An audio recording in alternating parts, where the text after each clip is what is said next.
ഫ്ലൈവേഴ്സ് ക്രിയേഷൻസിലേക്ക് എല്ലാവർക്കും സ്വാഗതം. ഞാൻ ഇന്നൊരു നെയ്യപ്പത്തിൻ്റെ റെസിപ്പി ആയിട്ടാണ് വന്നിരിക്കുന്നത്.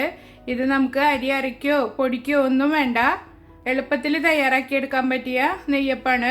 കണ്ട, നല്ല സോഫ്റ്റ് ആയിട്ടാണ് ഇരിക്കുന്നത്. ഒട്ടും എണ്ണ കുടിക്കോ ഒന്നും ചെയ്തിട്ടില്ല.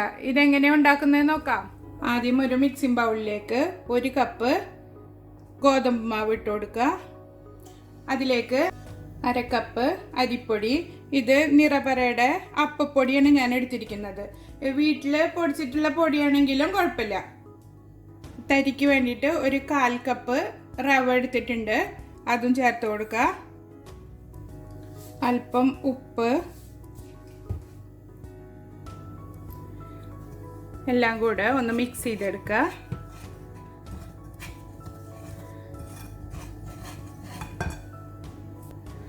ഇതിലേക്ക് 2 പഴം ഞാൻ നന്നായി ഉടച്ചെടുത്തതാണ്. മിക്സിയിൽ അരക്കുകയല്ല ചെയ്തത്, ഫോർക്ക് ഉപയോഗിച്ചിട്ട് ഉടച്ചെടുത്തതാണ്. അത് ചേർത്ത് കൊടുക്കുക. ഇത് ഇവിടെ കിട്ടുന്ന ഫിലിപ്പൈനോ പഴമാണ് ഞാൻ എടുത്തിരിക്കുന്നത്. ഇനി ഇതിലേക്ക് ചൂട്ടോട് കൂടിയിട്ട് ശർക്കര പാനി ഒഴിച്ചു കൊടുക്കുക. ശർക്കര ഉരുക്കിയത് ഇതിലേക്ക് അരിച്ചൊഴിച്ചു കൊടുക്കുക. ഇതൊരു ചെറിയ ചൂട്ടോട് കൂടിയാണ് ഞാൻ ഒഴിക്കുന്നത്, റവ കുതിർന്ന് കിട്ടാൻ വേണ്ടിയിട്ട്. ഇതൊരു 4 ഇഞ്ച് ശർക്കര ഒരു 1/2 കപ്പ് വെള്ളത്തിൽ കുതിർത്തെടുത്തതാണ്. കട്ടയില്ലാതെ നന്നായി മിക്സ് ചെയ്തെടുക്കണം. ഇതിപ്പോൾ നിങ്ങൾക്ക് ഈ സമയത്ത് മധുരം പാകമായിട്ടുണ്ടെങ്കിൽ വെള്ളം ചേർത്ത് കൊടുത്താലും മതി കേട്ടോ.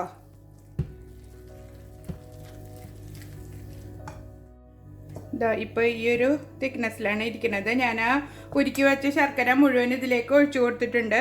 ഇനി അല്പം വെള്ളം ഒഴിച്ചിട്ട് ഇഡ്ഡലി മാവിൻ്റെ പരുവത്തിൽ കലക്കിയെടുക്കാം. നിങ്ങൾക്ക് ശർക്കര വേണ്ട, അല്ല ശർക്കര കയ്യിലില്ല എന്നുണ്ടെങ്കിൽ പഞ്ചസാര ചേർത്ത് കൊടുത്താലും മതി. ഇനി ഇതിലേക്ക് ഒരു 1/4 ടീസ്പൂണ് ബേക്കിംഗ് സോഡ ഇട്ട് കൊടുക്കുക. എന്നിട്ട് നന്നായി മിക്സ് ചെയ്തിട്ട് 1 മണിക്കൂർ നമുക്കിത് മൂടി മാറ്റി വയ്ക്കാം.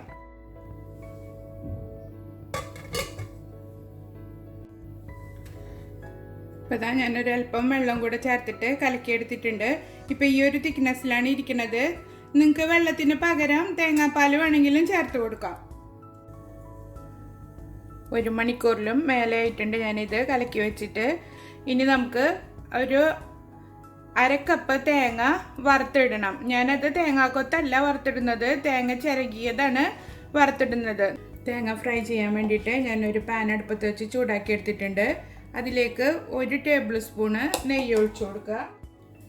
നെയ്യ് ചൂടായിട്ടുണ്ട്. അതിലേക്ക് തേങ്ങ ചിരകിയതിട്ടിട്ട് ഒരു ഗോൾഡൻ കളർ ആകുന്നത് വരെ വറുത്തെടുക്കാം.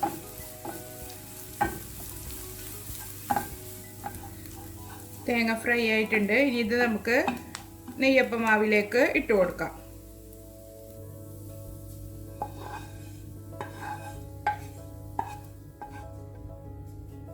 ഒരു 1/4 ടീസ്പൂണ് ഏലക്ക പൗഡർ ഇട്ട് കൊടുക്കുക. എന്നിട്ട് നന്നായി ഇളക്കി മിക്സ് ചെയ്തെടുക്കുക. ഇത് നിങ്ങൾക്ക് മാവ് കലക്കി വെക്കുമ്പോൾ തന്നെ ഇങ്ങനെ ചെയ്തിട്ട് വെക്കാവുന്നതാണ് കേട്ടോ. അതെല്ലാം പൊരിക്കുന്ന നേരത്തെ ചെയ്തെടുത്താലും കുഴപ്പമൊന്നുമില്ല. ഇനി നമുക്ക് നെയ്യപ്പം ഫ്രൈ ചെയ്തെടുക്കാം. ഫ്രൈ ചെയ്യാനുള്ള പാൻ അടുപ്പത്ത് വെച്ച് ഓയിൽ ഒഴിച്ച് നന്നായി ചൂടാക്കി എടുത്തിട്ടുണ്ട്. ഇനി നമുക്ക് മാവ് കോരി ഒഴിച്ച് നെയ്യപ്പം ചുട്ടെടുക്കാം.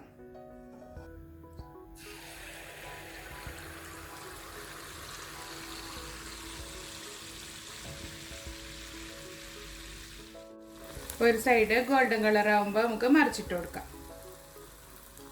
നന്നായി പൊങ്ങി വന്നിട്ടുണ്ട്. മറിച്ചിട്ട് കൊടുക്കുക.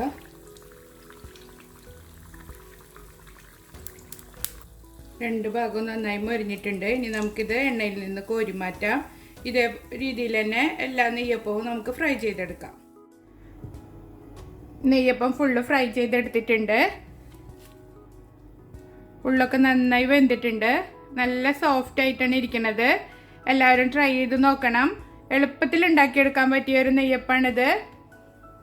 ഇതിൻ്റെ കളർ കണ്ടിട്ട് കരിഞ്ഞതാണെന്ന് തെറ്റിദ്ധരിക്കരുത് കേട്ടോ. ഇത് നല്ല കറുത്ത ശർക്കരയിലാണ് ഞാൻ ഉണ്ടാക്കിയെടുത്തിരിക്കുന്നത്. എനിക്ക് കിട്ടിയ ശർക്കര നല്ല കറുപ്പ് ശർക്കരയായിരുന്നു, അതുകൊണ്ടാണ് ഇതിൻ്റെ കളർ ഇങ്ങനെ ഇരിക്കുന്നത്. എല്ലാവരും ട്രൈ ചെയ്ത് നോക്കണം.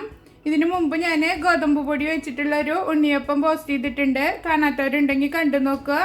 അതിൻ്റെ ലിങ്ക് ഞാൻ താഴെ കൊടുക്കാം. എല്ലാവരും ട്രൈ ചെയ്ത് നോക്കിയിട്ട് ഫീഡ്ബാക്ക് അറിയിക്കുക. അടുത്തൊരു റെസിപ്പി ആയിട്ട് വീണ്ടും കാണാം. ബൈ.